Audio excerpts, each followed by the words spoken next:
Hello everyone, welcome to my channel. This is Ravi here. Basically इस topic में हम इस वीडियो में हम बात करने वाले एक बहुत ही ज़्यादा इंपॉर्टेंट टॉपिक की, जिसका नाम है Indian state of forest report. एक ऐसी रिपोर्ट है जिससे क्वेश्चंस आने के चांसेस ऑलमोस्ट सारे एग्जाम्स में काफ़ी ज़्यादा हाई होते हैं, क्योंकि एक ऐसी रिपोर्ट है ना जिसको हमारी गवर्नमेंट ऑफ इंडिया पब्लिश करती है। और कोई भी ऐसी रिपोर्ट जिसको गवर्नमेंट के द्वारा पब्लिश किया जाता है वो अपने आप में खास हो जाती है, और वो अपने आप में काफ़ी ज़्यादा इंपॉर्टेंट हो जाती है। और मैंने अपने कई सारे ऐसे देखे हैं क्वेश्चंस जो बेसिकली इस टॉपिक से डायरेक्ट उठा के यूपीएससी के प्री और मेंस तक के क्वेश्चंस में पूछ दिए जाते हैं।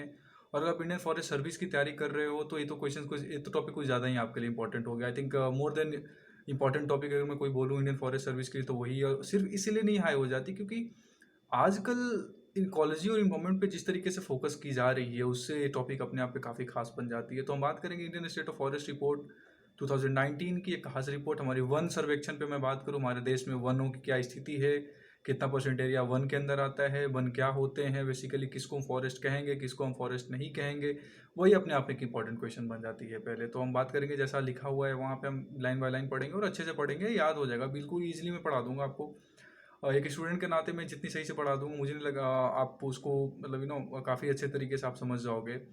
सो बेसिकली सबसे पहले अगर हम बात करें Indian state of forest report 2019 publish कौन करता है, तो फॉरेस्ट सर्वे ऑफ इंडिया एक हमारी बॉडी है। Forest survey of India government of India ministry of environment forest and climate change के अंदर में आती है। इस तरीके से एक बॉडी है। सो हम बात करेंगे इसकी हेडक्वार्टर कहाँ है। अगर मैं एक्स्ट्रा इन्फॉर्मेशन दूँ आपको तो देहरादून में एक और बॉडी की हेडक्वार्टर है, वो है wild life institute of India, WII। याद रखना इन दोनों चीज़ों को। Wild life institute of India का हेडक्वार्टर भी कहाँ मिलेगा आपको? देहरादून में। फॉरेस्ट सर्वे ऑफ इंडिया का भी हेडक्वार्टर कहाँ मिलेगा? देहरादून में आपको। इसका इस्टेब्लिशमेंट कब हुआ था? 1981 में। एक बाइनियल रिपोर्ट है, हर 2 साल पे एक बार पब्लिश होती है। और ये 2019 का जो रिपोर्ट थी वो 16th रिपोर्ट थी। इस Indian state of forest report 2019 की जो रिपोर्ट थी वो 16th रिपोर्ट थी, जिसको पहली बार पब्लिश किया गया था ईयर 1987 में। तो क्वेश्चन अपने आप में उठता है कि जब 1987 से पब्लिश की जा रही है तब तो ये 17वीं रिपोर्ट होनी चाहिए, बट नहीं, ऐसा नहीं है। यही तो क्वेश्चन है जिसको लोग उठा के पूछ देंगे कभी भी एग्जाम में। ये 16वीं रिपोर्ट थी। एक रिपोर्ट बीच में एक साल नहीं आई थी, डिले हो गई थी, तो इस कारण 16वीं रिपोर्ट है। अब क्वेश्चन यहाँ पे आता है कि इस रिपोर्ट में आखिर पूछते क्या क्या हैं, क्या क्या दिए जाते हैं। तो मैं बात करूंगा उन सब के आने वाले टर्म्स में। मैं आपको पहले बता दूं, इसमें फॉरेस्ट की बात की जाती है, ट्री कवर की बात की जाती है। फॉरेस्ट प्लस ट्री कवर मिला देंगे तो एक्चुअल रिपोर्ट आती है हमारा। अगर पूरे भारत का अगर मैं बात करूं कितना परसेंट एरिया फॉरेस्ट कवर के अंदर आता है, तो फॉरेस्ट प्लस ट्री कवर की बात कर रहे हैं। मगर सिर्फ मैं फॉरेस्ट की बात करूंगा कितना परसेंट एक्चुअल में फॉरेस्ट जिसको हम कंसिडर करते हैं उसके अंदर में आता है, तो वो थोड़ा कम हो जाता है। फिर हम बैम्बू कवर की बात करेंगे, बैम्बू रिसोर्सेज की बात करेंगे, कार्बन स्टॉक की बात करेंगे, फॉरेस्ट फायर की बात करेंगे। तो वो कार्बन स्टॉक मैं आपको बता देता हूँ, आने वाले स्लाइड्स में भी पढ़ेंगे हम। कार्बन स्टॉक मतलब कि what is the capacity of a plant. Simply मैं बोलूँ तो एक ट्री की एक फॉरेस्ट की कैपेसिटी क्या इंडिविजुअली, अगर मैं एक ट्री की बात करूँ कि कार्बन को वो स्टोर कर सकती है, that is coming in the atmosphere. जो भी एटमॉस्फेयर में उसकी कितनी कैपेसिटी एक पेड़ की कार्बन को स्टोर करने की, what is the carbon stock capacity of a plant. और टोटली अगर इंडिया की मैं बात करूँ तो कितना परसेंट कैपेसिटी है हमारे फॉरेस्ट की कार्बन स्टॉक करने की कैपेसिटी। इसके बारे में बात करेंगे कि हमने कैसे नेशनल फॉरेस्ट पॉलिसी 1988 की हमारी फॉरेन पॉलिसी थी, उस फॉरेस्ट पॉलिसी के बेसिस पे हमने 33% का अपना एक टारगेट रखा था। और बाद में वो जो हमारा इंटरनेशनली नेशनल डिटरमाइंड कंट्रीब्यूशन जो हमने UNFCCC के अंडर में बनाया है, उसमें भी एक चीज़ हम पढ़ेंगे अपन। तो वो उतना डिटेल में नहीं जाना फिलहाल, तो इतना जान लो कार्बन स्टॉक होता क्या है। फॉरेस्ट फायर की हम बात करेंगे। फॉरेस्ट फायर बहुत ही इंपॉर्टेंट एरिया है कि कितना परसेंट एरिया फॉरेस्ट का हमारा फॉरेस्ट फायर प्रोन है। मैं आपको जब बताऊंगा इसका डाटा बिलीव नहीं करूँगा, हमारे देश का इतना percent area forest fire prone में आता है। अगर मैं बोलूँ कि हमारे देश का अगर इंडिया के अगर टोटल एरिया अगर मैं बोलूँ 100 है, उसमें ऐसे अगर 90% एरिया हमारा 90 स्क्वायर किलोमीटर का हमारा फॉरेस्ट है, तो मैं आपको गारंटी दे सकता हूँ, बिलीव नहीं करूँगा कि 88 और 87% जो हमारा उस 90% के अंदर में होगा, that is under fire forest fire prone area. So आप सोच लो कि अगर मैं बात करूँ टोटल तो कितना शॉकिंग होगा, हमारे देश का कितना percent area forest fire prone है। ये तो कुछ चीज़ें हो गई। आने वाले डेटा में सिर्फ हम डेटा की बात करेंगे, जल्दी खत्म करेंगे, इंपॉर्टेंट टॉपिक है इसलिए थोड़ा लंबा वीडियो हो जाएगा, पेशेंस रखना आप। इस रिपोर्ट ने जो 2019 की रिपोर्ट थी, इसने पहली बार दो नई चीज़ें बताई। इसने असेसमेंट किया है कि हमारा जो फॉरेस्ट कवर है उसकी क्वालिटेटिव नेचर क्या है। क्वालिटी की हम बात करेंगे अपने फॉरेस्ट कवर की, क्या क्वालिटी क्या है उन फॉरेस्ट कवर की, उसकी बात करेंगे। इन्होंने किया है। और उसके अंदर एक और नई चीज़ इन्होंने ऐड की है कि नेशनल फॉरेस्ट इन्वेंट्री इन्होंने पहली बार बनाया है उन प्रोड्यूसेस की, उन प्रोडक्ट्स की जो हमारे फॉरेस्ट से आते हैं। फॉरेस्ट से कई तरह के प्रोडक्ट्स आते होंगे, टिम्बर, नन टिम्बर, कई तरह के प्रोडक्ट्स आते हैं, वुड, नन वुड, अगर मैं बात करूँ सिंपली अगर और इजी लैंग्वेज में, वैसे timber non timber is the correct word to explain. उनका हमने फॉरेस्ट इन्वेंटरी बनाया है, उनको उन फॉरेस्ट प्रोड्यूस के बारे में हमने जानने की कोशिश की है बेसिकली। सो ये दो चीज़ें नई ऐड हुई है। आप याद रखना, फॉरेस्ट कवर का qualitative nature and national forest inventory. अगर क्वेश्चन ऐसे आता है कि national forest inventory for the very first time in India is being held or is being assessed, in which report? Your answer must be what? Indian State of Forest Report 2019. Keep this in your mind. जल्दी जल्दी इनको अपन देख लेते हैं एक बार फिर से, है ना। 16th रिपोर्ट 1987 में FSI करती है। WII के हेडक्वार्टर भी कहाँ मिलेगा? देहरादून में। आपको आने वाले सेक्शन में हम बात करें कुछ इंपॉर्टेंट डेटाज की with map. So keep this all things in your mind. अब यहाँ पे क्वेश्चन आता है कि बेसिकली अब अगर हम बात करें तो फॉरेस्ट कवर कहते किसको है? अगर मैं सिंपली अगर बात करूँ, so as per the statement given by this report, basically क्या होता है? Forest cover includes all patches of land with a tree canopy density of more than 10% and more than 1 hectare in area irrespective of land use, ownership and species of tree. एक बार फिर से बोलता हूँ मैं, वैसे लैंड जिनकी tree canopy density 10% से ज़्यादा है और वो 1 हेक्टेयर से ज़्यादा है एरिया में, इस बात से कोई फ़र्क नहीं पड़ता है कि वो लैंड यूज कैसा है, किसकी ओनरशिप में आती है, प्राइवेट है, अगर आप और हम एक्वायर करते हैं तब भी कोई फ़र्क नहीं पड़ता। अगर वो ट्री कैनोपी डेंसिटी 10% से ज़्यादा है या उसका एरिया अगर मैं बोलूँ 1 हेक्टेयर से ज़्यादा है, तो वो हमारे देश के फॉरेस्ट कवर में इंक्लूड किया जाएगा। इस चीज़ को हमेशा ध्यान रखना। Density of more than 10%, area 1 hectare. अब यहाँ पे एक और क्वेश्चन आता है, क्या सारे के सारे एरियाज हम जैसे फॉरेस्ट कवर में कंक्लूड कर दिए वैसे होते हैं क्या? नहीं, ऐसा नहीं है। एक अलग से सेक्शन बनता है, उसको कहते हैं रिकॉर्डेड फॉरेस्ट एरिया। वो फॉरेस्ट एरिया, वो फॉरेस्ट हमारे देश के जिनको गवर्नमेंट ने गवर्नमेंट डेटा के रूप में रिकॉर्ड कर रखा है, लाइक जो वाइल्ड लाइफ सेंचुरीज हो गए, नेशनल पार्क्स हो गए, उनके अंदर में जो इस तरीके का जो क्राइटेरिया को फॉलो करने वाला, जो ट्री कैनोपी डेंसिटी वाला और 1 हेक्टेयर इन एरिया का जो कॉन्सेप्ट है, वो जो फॉलो करते होंगे, वो रिकॉर्डेड फॉरेस्ट एरिया में आता है, जिनको हम अलग कंसीडर करेंगे थोड़ा। इनका एक अलग से डेटा बनता है कि वो तो आते तो ओवरऑल उसी में है, बट हम अगर हम बात करें कि कितना percent area recorded forest area में आता है, तो हम बात करने के लिए मतलब ये तो पता होना चाहिए रिकॉर्डेड फॉरेस्ट एरिया कहते हैं किसको है। तो उनको कहते हैं जिनको ने गवर्नमेंट ने as a government data record कर रखा है, like national parks, wildlife sanctuary वगैरह वगैरह की जो चीज़ें होती हैं। अब यहाँ पे एक और आपके दिमाग में आता है कैनोपी कहते हैं किसको है? कैनोपी बहुत सिंपली मैं बोलूँ, झुरमुट बोलते हैं इसको। जो लोग समझते हिंदी से होंगे, हिंदी माध्यम के छात्र, वो समझ जाएंगे। बेसिकली कहना क्या चाह रहा हूँ मैं, जंगल में खड़े हो जाओ, नीचे से ऊपर देखो आसमान में। जब आप ऊपर देखते हो आसमान में, तो 5-6 पेड़ अगर एक जगह खड़े हैं, एक जगह पेड़ हैं, उनके ऊपर उनके डाल इस तरीके से होते हैं कि उनके बीच में जो स्पेस, नीचे जो मैंने डायग्राम बना रखा है, वो जो स्पेस दिख रहा है ना आपको, उसको कहते हैं ट्री कैनोपी। उसकी डेंसिटी 10% से ज़्यादा होनी चाहिए और वो एरिया में 1 हेक्टेयर से ज़्यादा होना चाहिए। उसको बोलते हैं हम कैनोपी, उसको बोलते हैं ट्री कैनोपी। आप समझ रहे हो मैं क्या बोलना चाह रहा हूँ? नीचे से ऊपर देखो, वो जो डालियों के बीच में जो स्पेस मिलेगा, that is called as canopy.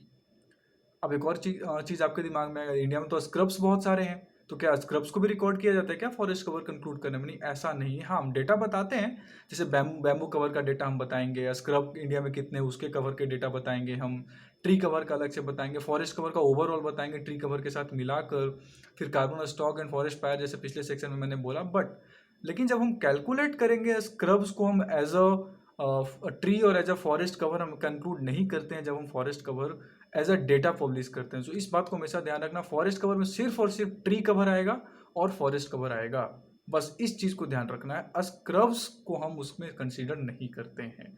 बस इतनी सी चीज़ थी। आगे हम बात करने वाले हैं सारे इंपॉर्टेंट डेटा आज की। अगर हम कुछ इंपॉर्टेंट डेटाज की बात करें, जैसा मैं बोल रहा था हम डेटा की बात करेंगे, तो बहुत ही इंपॉर्टेंट डेटा है। इस पार्टिकुलर सेक्शन में जो डेटाज लिखे हैं, वो डेटाज डिसाइड करेंगे आपके आने वाले क्वेश्चंस, आपके आने वाले पूरी कॉन्सेप्ट। अगर मैं आपसे बात करूं, इस पूरे सेक्शन का क्रक्स क्या होगा वो मैं आपको लास्ट में बताऊंगा। मैं आपको बताता हूँ कुछ इंपॉर्टेंट डेटा, ध्यान से सुनना है बस।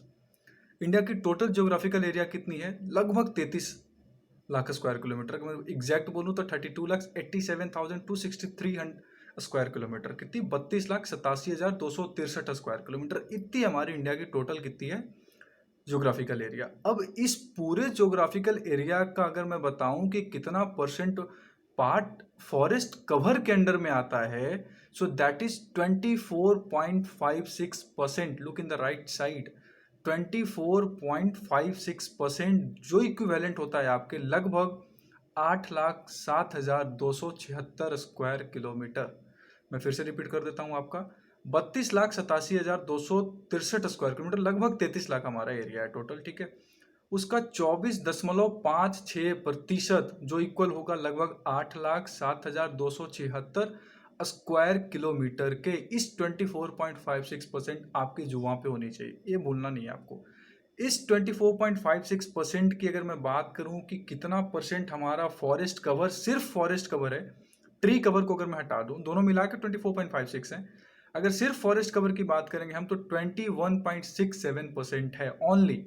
अगर क्वेश्चन में ऐसे आता है फॉरेस्ट कवर ओनली तो आपको 21.67% बोलना है, और अगर सिर्फ ट्री कवर ओनली आता है तो 2.89%, 2.89% इतना ही आपको बोलना है।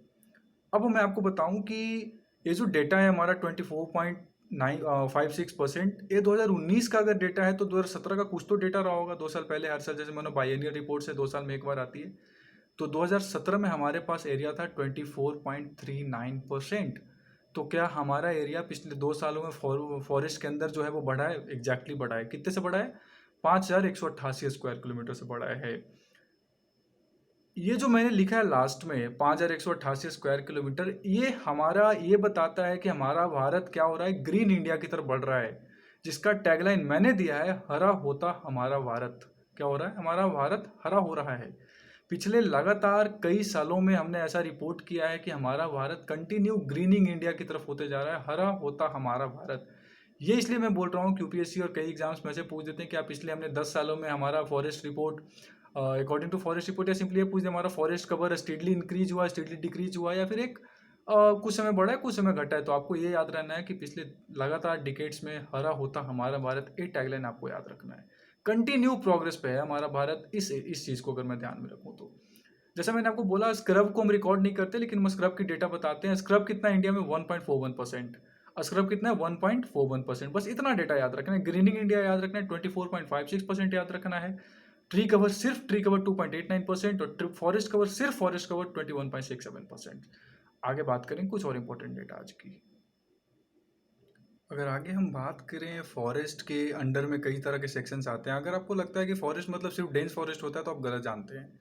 अगर आपको ये लगता है कि एवरग्रीन फॉरेस्ट ही सिर्फ फॉरेस्ट है तो आपको गलत पता है। इंडिया की क्लाइमेट की सिचुएशन ऐसी है कि जो फॉरेस्ट को कई तरह के फॉरेस्ट सपोर्ट करती है। Evergreen forest, dry deciduous forest, moist deciduous forest, alpines को भी सपोर्ट करती है।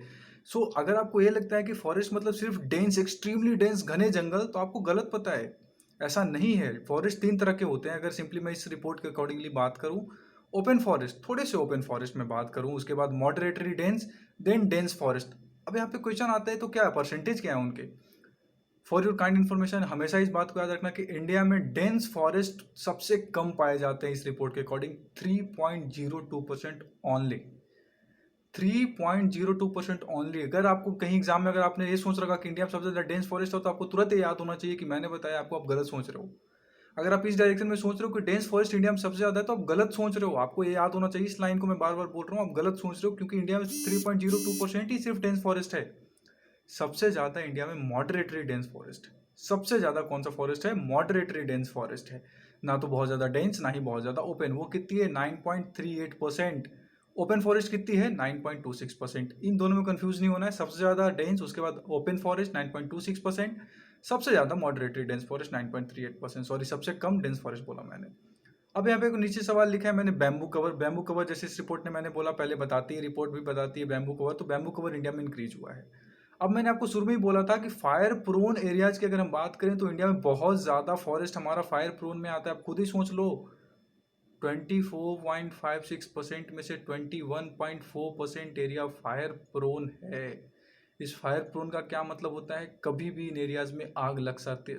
आपने सुना होगा अमेजोन में आग लगी है, आपने सुना होगा कैलिफोर्निया के जंगलों में आग लगती है, ऑस्ट्रेलिया के जंगलों में इतनी भयानक आग लगी थी, ऑस्ट्रेलियन बुश फायर, बहुत ही ज़्यादा इंपॉर्टेंट आग लगी थी पिछले साल। आप सब ने सुना होगा ऑलमोस्ट। इंडिया में कर्नाटक में आग लग जाती है कई कई जंगलों में। अभी असम में जंगलों में आग लग गई थी। तो आपको ये चीज़ पता होना चाहिए कि फायर प्रोन इंडिया में बहुत बड़े एरियाज हैं। 21.4% is a huge huge section. नीचे अगर हम बात करें, मैंने शुरू में आपको बोला था कार्बन स्टॉक की बात करते हैं। सॉरी, कार्बन स्टॉक की बात नहीं, मतलब मैंने बोला था हमारा फॉरेस्ट टारगेट कितना है हमारे देश का? 33% बाय 2030। हमने नेशनल फॉरेस्ट पॉलिसी बनाई थी 1988 में, तो हमने डिसाइड किया था कि 2030 तक हमारे देश का जो फॉरेस्ट एरिया है 33% हो जाना चाहिए। जो अभी हम कहाँ पहुंचे हैं 24.56%, still a lot to achieve, but we can hope कि हम जल्दी अचीव कर लेंगे। 33% कोई बहुत बड़ी चीज़ नहीं है, अगर आप और हम मिलकर करना चाहेंगे तो जरूर अचीव कर लेंगे। सो एक अवेयरनेस वीडियो की तरह भी आप इसको ध्यान से देखना, कोशिश करना फॉरेस्ट को इंक्रीज करने की। मैनग्रोव्स क्या होते हैं भैया? मैनग्रोव्स क्या होते हैं? मैनग्रोव्स की अगर मैं बात करूँ 1.1% इंडिया में मैनग्रोव्स है, जो पिछले सालों की रिकॉर्डिंग 54 स्क्वायर किलोमीटर बढ़ी है। 54 स्क्वायर किलोमीटर इंक्रीज हुआ, और सबसे ज़्यादा इंक्रीज किस एरिया में हुआ है? गुजरात में। मैनग्रोव्स कुछ नहीं होते भाई, मैनग्रोव्स दो डिफरेंट इकोसिस्टम जब एक जगह मिलती हैं तो उनसे जो नया इकोसिस्टम प्रोड्यूस होता है वो मैनग्रोव। जैसे कि सुंदरबन, सुंदरबन आप सोच लो, गंगा नदी, ब्रह्मपुत्र नदी, कई सारी नदियां वहां जाके मिलती है, और नीचे कौन है? बे ऑफ बंगाल। दो अलग अलग इकोसिस्टम हो गए, नदी का इकोसिस्टम और समुद्र का इकोसिस्टम। वहाँ पे जो नई चीज़ बनती है उसको मैनग्रोव्स बोलते हैं। बहुत सिंपली शब्दों में बोलूँ तो वो इंडिया में कितना है? 1.1%। सोच लो कोस्टल एरिया जितने होंगे वहाँ मिल जाएगा आपको। सो सबसे ज़्यादा इंक्रीज कहाँ हुआ है? तो 54 स्क्वायर किलोमीटर सबसे ज़्यादा इंक्रीज हुआ है गुजरात में। लेकिन अगर मैं बात करूँ ओवरऑल एरिया वाइज, तो इंडिया में सबसे ज़्यादा कहाँ है? वेस्ट बंगाल में। इंडिया में मैनग्रोव्स सबसे ज़्यादा वेस्ट बंगाल में पाए जाते हैं। वेटलैंड्स कहाँ पे पाए जाते हैं सबसे ज़्यादा? गुजरात में। ये दो चीज़ें बहुत इंपॉर्टेंट है। गुजरात में सबसे ज़्यादा वेटलैंड्स, मैनग्रोव सबसे ज़्यादा आपको मिलेंगे एरिया वाइज। वेस्ट बंगाल में अगर इंक्रीज की मैं बात करूँ पिछले रिपोर्ट्स के अकॉर्डिंगली, तो गुजरात में सबसे ज़्यादा इंक्रीज हुआ है। अब मैं बात करूँ, थोड़ा डिफरेंट चलते हैं, पर हम नीचे सेक्शंस की बात करते हैं। अगर मैं बात करूँ किस सेक्शन, जैसे north India, south India, east India, waste India, central India, north east India की बात करें, सो नॉर्थ ईस्ट इंडिया के 8 स्टेट्स को अगर मैं बोलूं कि 100% वो अगर टोटल एरिया उनकी कंसीडर करते हैं, तो 65.05% उन टोटल 8 स्टेट्स का जो एरिया है वो फॉरेस्ट कवर के अंडर में आता है। बहुत काइंड इन्फॉर्मेशन। आपको याद होगा हमारे प्राइम मिनिस्टर ने जब हमें कई बार मन की बात में एड्रेस किया, तो उन्होंने कई बार बोला है कि नॉर्थ ईस्ट घूमने जाओ, क्योंकि वहाँ इस तरह का इकोसिस्टम है। आप खुद सोच लो ना, लगभग 65% से ज़्यादा एरिया उधर तो फॉरेस्ट कवर के अंडर में आता है भाई। 65% से ज़्यादा एरिया अगर किसी पार्ट का अगर आपको फॉरेस्ट कवर, तो आप सोच लो क्या ग्रीनरी होगी वहाँ पे। अगर उधर मैं बात करूँ टोटल ट्राइबल डिस्ट्रिक्ट जितने इंडिया में है, वहाँ पे कितने अगर मैंने शुरू में बोला था 8,07,000 के आसपास हमारा अगर टोटल फॉरेस्ट कवर है, तो उसमें से लगभग 2 लाख स्क्वायर किलोमीटर एरिया तो आपको ट्राइबल डिस्ट्रिक्ट्स में मिलेंगे। सो इससे ये पता चलता है कि हमारे ट्राइबल डिस्ट्रिक्ट्स में अभी बहुत सारा डेवलपमेंट काम बाकी है। हमें कई सारा डेवलपमेंट काम करना है अपने ट्राइबल एरियाज में। अगर हम चाहते हैं फॉरेस्ट कवर भी बढ़े, या फिर अगर हम डेवलपमेंट करना चाहते हैं, तो इसी बात से अंदाजा लगा सकते हैं कि 2 लाख स्क्वायर किलोमीटर तो सिर्फ ट्राइबल एरियाज में है हमारे। सो हमें ट्राइबल एरिया में काम करना है। नीचे मैंने लिखा SDG 14 और SDG 15 sustainable development goals, United nation की हमने गोल सेटअप कर रखी 2030 तक अचीव करने की। Life below water, life on land, ये 2 SDGs हम इस रिपोर्ट के अकॉर्डिंगली हम डिस्कस कर सकते हैं कि इस रिपोर्ट के अनुसार life below water, life on land कितने हद तक इम्पैक्ट होता है। अब लास्ट सेक्शन में हम बात करेंगे किस स्टेट में कितना ज़्यादा इंक्रीमेंट हुआ है, किस स्टेट में कितना डिक्रीमेंट हुआ है। एक शॉर्टकट दूंगा, दिमाग में रखने का, याद करने का तरीका होगा बस। सो लास्ट सेक्शन की बात करते हैं। 2 से 3 मिनट लूंगा मैं आप टाइम मैक्सिमम, बस आपका वेट फॉर दैट। तो जैसा कि मैंने बोला कि हमारे अगर मैं बात करूं कौन सा इंडिया का स्टेट है जहां का एरिया अगर मैं बात करूं जो सबसे ज़्यादा फॉरेस्ट के अंदर में आता है, states with maximum forest area, कौन सा ऐसा स्टेट है जिसका टोटल एरिया का अगर मैं बात करूं तो वहां सबसे ज़्यादा फॉरेस्ट पाए जाते हैं। उन एरियाज को मैंने मार्क कर रखा है, नंबर दे रखा है मैंने। सबसे ज़्यादा मध्य प्रदेश, सुनना ध्यान से, मध्य प्रदेश। दूसरे नंबर पर सीधे हम चले जाएंगे कहाँ? नॉर्थ ईस्ट के सबसे ऊपर स्टेट अरुणाचल प्रदेश। तीसरा वापस आएंगे मध्य प्रदेश, छत्तीसगढ़। चौथा उसके बगल में उड़ीसा। उससे थोड़ा वेस्ट में आ जाएंगे मध्य महाराष्ट्र। तो ये 5 स्टेट्स इंडिया के ऐसे हैं जहाँ पे सबसे ज़्यादा फॉरेस्ट पाए जाते हैं। अगर मैं बात करूँ उनके मैक्सिमम फॉरेस्ट एरिया का, टोटल एरिया की मैं बात करूँ इंडिया का मैक्सिमम फॉरेस्ट एरिया, ये जो मैंने 3 बना रखा है ये याद करने का तरीका है। आपको 3 याद रखना है हमेशा कि वो चीज़ें हैं जो मैक्सिमम फॉरेस्ट एरिया को बता रहे हैं। एक मतलब मध्य प्रदेश, सेंट्रल इंडिया से सीधे ऊपर चले जाएंगे अरुणाचल प्रदेश, फिर वापस हम नीचे आएंगे छत्तीसगढ़, छत्तीसगढ़ के बगल में उड़ीसा जाएंगे, वहाँ से सीधे हम वेस्ट चले जाएंगे कहाँ? महाराष्ट्र। ये 3 याद रखना आप, 3 ट्रिक है याद करने का। दूसरा मैं बात करूँ states with maximum percentage of forest, वैसे स्टेट जहाँ का जो परसेंटेज है वहाँ के फॉरेस्ट की वो सबसे ज़्यादा है। ऑब्वियसली मैंने आपको बोला 65% तो हमारा नॉर्थ ईस्ट में, तो वहीं के सारे स्टेट्स हैं। एक क्वेश्चन जहाँ भी आता है कि states with maximum percentage of forest, अगर मैं बात करूँ वहाँ सबसे ज़्यादा परसेंटेज है फॉरेस्ट के, अगर मैं बात करूँ तो वो पाँचों के पाँचों नॉर्थ ईस्ट स्टेट्स हैं। सबसे पहले मिजोरम, सीधे ऊपर चले जाएंगे अरुणाचल प्रदेश, फिर वापस आएंगे मेघालय, उसके बगल में चले जाएंगे इधर मणिपुर एंड देन नागालैंड। ये 4 करके जो एक थोड़ा 4 तो नहीं है बट हाँ 4 जो आपको है वो याद रखना है, trick, maximum percentage of forest. 3 याद रखना है आपको, मैक्सिमम फॉरेस्ट एरिया और मैक्सिमम परसेंटेज ऑफ फॉरेस्ट की बात करें तो 4 याद रखना है, मिजोरम, अरुणाचल प्रदेश, मेघालय, मणिपुर, नागालैंड। 2 और हैं बस। अगर हम बात करें कि स्टेट्स जिन्होंने पिछले 2 रिपोर्ट्स में सबसे ज़्यादा इंक्रीमेंट किया है, जिन्होंने सबसे ज़्यादा बढ़ोतरी किया है, तो उसमें वो आपको याद रखना है कर्नाटका, आंध्र प्रदेश, केरला, जम्मू कश्मीर एंड हिमाचल प्रदेश। जिन्होंने सबसे ज़्यादा इंक्रीज किया है पिछले रिपोर्ट्स के अकॉर्डिंगली, पिछले 2 रिपोर्ट्स को कंपैरिजन करें तो ये नीचे का आपको ये जो शेप है ना वो याद रखना है बस। It's like I would say triangle with meridian बन रहा है कुछ ऐसे। मेरिडियन मैं इसलिए बोल रहा हूँ, शायद मेरिडियन ही बोलते होंगे उसको, इसलिए बोलते हैं मेरिडियन क्योंकि 1 और 2 आपको याद रखना, कर्नाटका से हमें कहाँ जाना है, आंध्र प्रदेश। बिल्कुल पैरेलल है दोनों, एक दूसरे के स्टेट्स एडजेसेंट है, सॉरी। तो कर्नाटका से हम सीधे चल जाएंगे 1 2 मेरिडियन और फिर नीचे आएंगे केरला, ऊपर जाएंगे जम्मू, उसके बगल में हिमाचल प्रदेश। और अगर हम बात करें स्टेट्स विथ मैक्सिमम डिक्रीमेंट, जहाँ पे पिछले रिपोर्ट्स के अकॉर्डिंगली कंपैरिजन करें तो सबसे ज़्यादा डिक्रीमेंट हुआ है तो नॉर्थ ईस्ट स्टेट्स। कौन कौन से भाई, मणिपुर, अरुणाचल प्रदेश और Mizoram. For your kind information, Assam और त्रिपुरा को छोड़ के नॉर्थ ईस्ट के सारे स्टेट्स में डिक्रीमेंट हुई फॉरेस्ट रिपोर्ट, जो हमें ये बताती है कि वहाँ डेवलपमेंट हो रहा है। सिंपली मैं बोलूँ, बहुत सारे ब्रिज, बॉगीविल ब्रिज बने हैं, सादिया करके ब्रिजेस बने हैं वहाँ पे, धुबरी सादिया ब्रिजेस, बहुत सारे डेवलपमेंटल वर्क चल रहे हैं वहाँ उन एरियाज़ में। सो एक डिपार्टमेंट जो डोनर डिपार्टमेंट है नॉर्थ ईस्टर्न रीजन की, उसने काफ़ी सारा काम किया उस एरिया में। अब मैंने पिछले सेक्शन में बताना भूल गया आपको, मध्य प्रदेश में अगर सबसे ज़्यादा हाईएस्ट मैक्सिमम एरिया की बात करूँ फॉरेस्ट की है, तो आपको ऐसे याद रखना है, मध्य प्रदेश इंडिया का वो स्टेट है जहाँ पे सबसे ज़्यादा टाइगर पाया जाता है। नए रिपोर्ट्स के अकॉर्डिंगली 526 टाइगर्स वहीं पाए जाते हैं। दूसरे पे कर्नाटका आती है। तो ये रिपोर्ट था स्टेट फॉरेस्ट रिपोर्ट की, अगर बात करें बस इतना ही जानना, इंपॉर्टेंट डेटा मैंने आपको बता दिए हैं। कुछ नई चीज़ें आती हैं तो अपन अपने आप को अपडेट कर लेना। So thank you for watching this, like and subscribe it, thank you.